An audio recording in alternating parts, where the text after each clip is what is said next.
G9 టీవీకు స్వాగతం.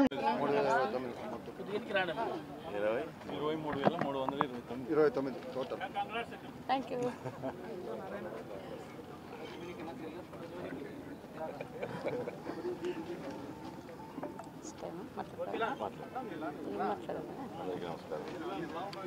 ఓకేనా అందరికీ నమస్కారాలు. ఈరోజు చాలా సంతోషంగా ఉంది.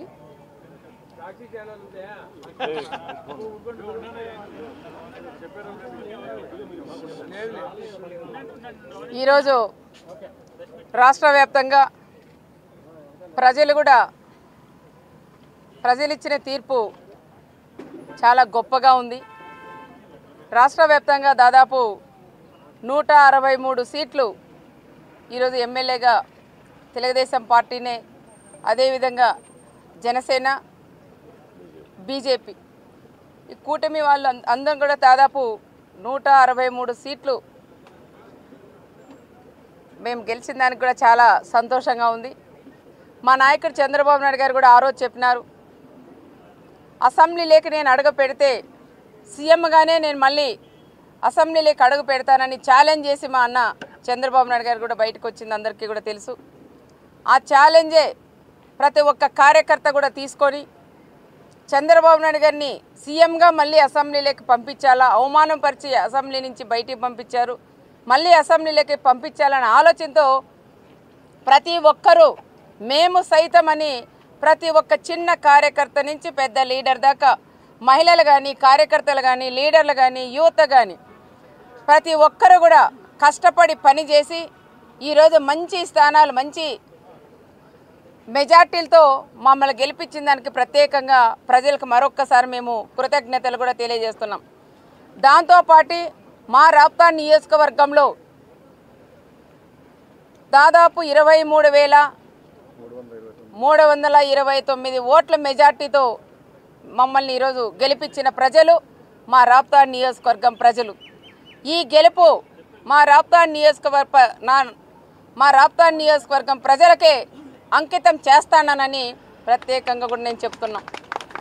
వాళ్ళు పడిన కష్టం అనంతపురం జిల్లాలో ఏ నియోజకవర్గంలో పడినంత నా రాప్తా నియోజకవర్గం ప్రజలు ప్రతి ఒక్కరి కేసులు కానీ, ఒక పెన్షన్ పీకేయడం కానీ, రేషన్ కార్డులు తీసేయడం కానీ, కనీసం ఒక ఇసుక ఇళ్ళ కట్టుకోవాలంటే ఇసుక కూడా ఒక బోగిని ఇసుక దొరికే పరిస్థితులు లేవు, ఒక ఇల్లు శాంక్షన్ కావాలంటే కూడా అయ్యే పరిస్థితుల్లో లేవు.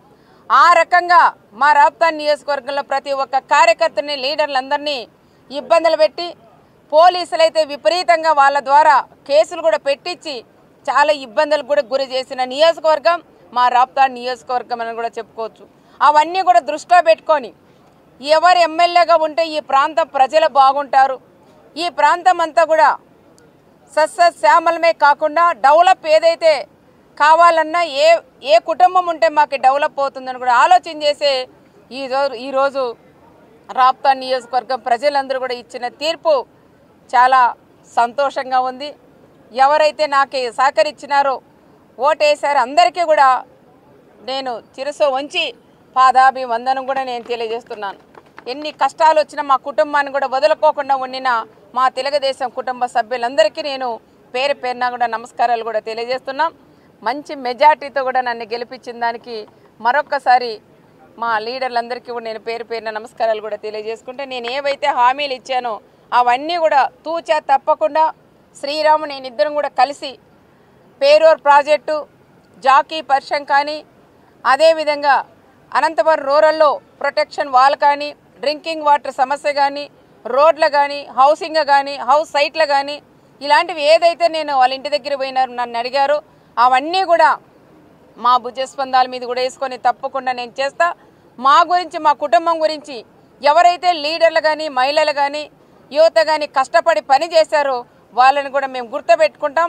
తప్పకుండా వాళ్ళని ఎప్పటికీ కూడా మా ప్రాణాలు ఉన్నంతసేపు వాళ్ళని కూడా నేను మర్చిపోను.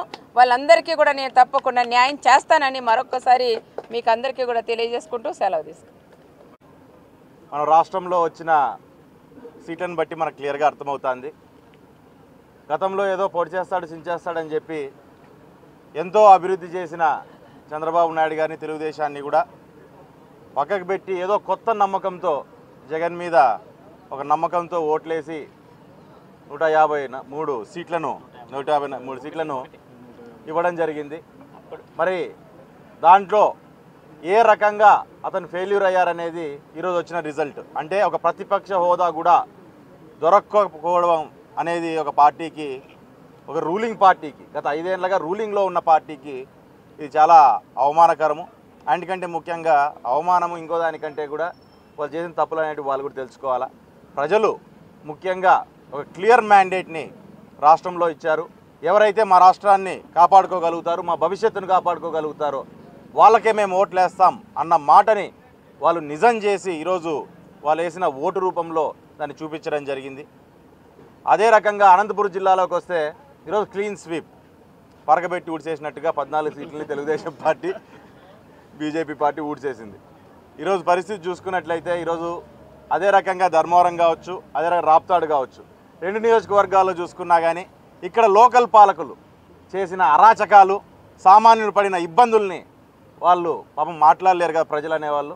ఓటు రూపంలో చెంపపెట్టులాగా సమాధానాన్ని కూడా వాళ్ళు చెప్పడం జరిగింది. దాంట్లో భాగంగా 2 నియోజకవర్గాల్లో ఒక బ్రహ్మాండమైన మెజార్టీని, ఒక బ్రహ్మాండమైన ఎలక్షన్ని ప్రజలే ముందుండి నడిపించి ఈరోజు ఆ గెలుపును కూడా ప్రజలే సొంతం చేసుకునే పరిస్థితిని ఈరోజు మనం కూడా ఇక్కడ చూస్తున్నాం. ఈ 2 నియోజకవర్గాల్లో ఖచ్చితంగా ఈ 2 నియోజకవర్గాల్లో గెలుపు కోసం అని చెప్పిన అక్కడ సత్యకుమార్ గారు కావచ్చు, ఇక్కడ పరిటాల సునీతమ్మ గారి గెలుపు కోసం ఎంతోమంది నాయకులు కావచ్చు, కార్యకర్తలు కావచ్చు, సామాన్యులు కావచ్చు, అందరూ కూడా కష్టపడ్డారు.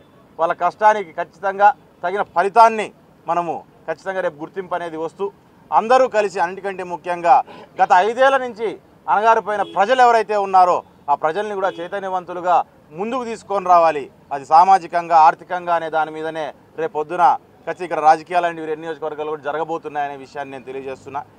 దాంతోపాటు ఈరోజు ఈ గెలుపులు అనేటివి కూడా ప్రజలకే సొంతం అనే విషయాన్ని కూడా మనం ఒకసారి గుర్తు చేసుకోవాలని చెప్పి మరి నేను తెలియజేస్తూ ఈ అవకాశాన్ని ఇచ్చినందుకు, ఇంతటి బ్రహ్మాండమైన గెలుపుని మాకు చూపించినందుకు ఖచ్చితంగా ఈ 2 నియోజకవర్గాల ప్రజలకి, ఈ జిల్లా ప్రజలకి, రాష్ట్ర ప్రజలందరికీ కూడా ధన్యవాదాలు తెలియజేసుకుంటున్నాం.